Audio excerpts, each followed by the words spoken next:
Welcome to the fifth video in the series, The Character of the Dictatorship of the Proletariat According to Marx and Engels. Today we'll be going over the 1852 piece Marx's letter to Weydemeyer on March 5th, which I subtitled Proletarian Rule Normalizes Social Relations Through Force and Organic Development.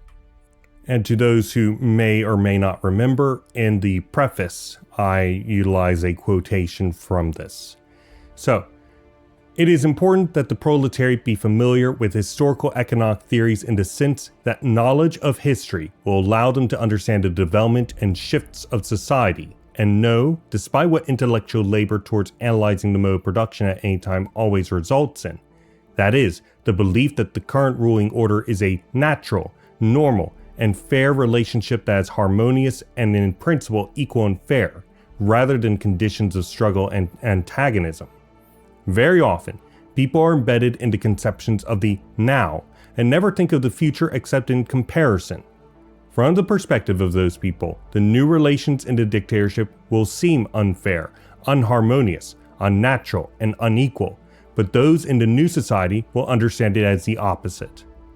The dictatorship's social relations will become normalized and recognized as fair and just, establishing itself through force in the form of proletarian democracy, just as previous ruling classes have done with their own organically developing state and dictatorship.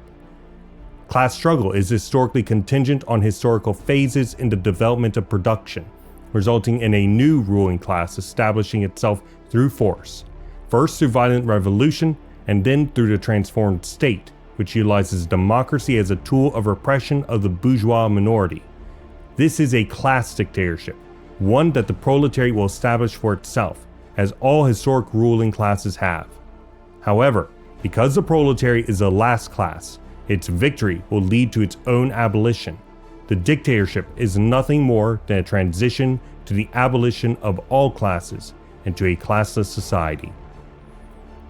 And that's my summary of the 1852 piece, Marx's letter to Weydemeyer, written on March 5th. If you'd like to go over the quotations that I derived that summary from, please feel free to go into the description below, and there you will find both a link to this Google Doc and in addition also a link to the United Marxist Pact Discord server.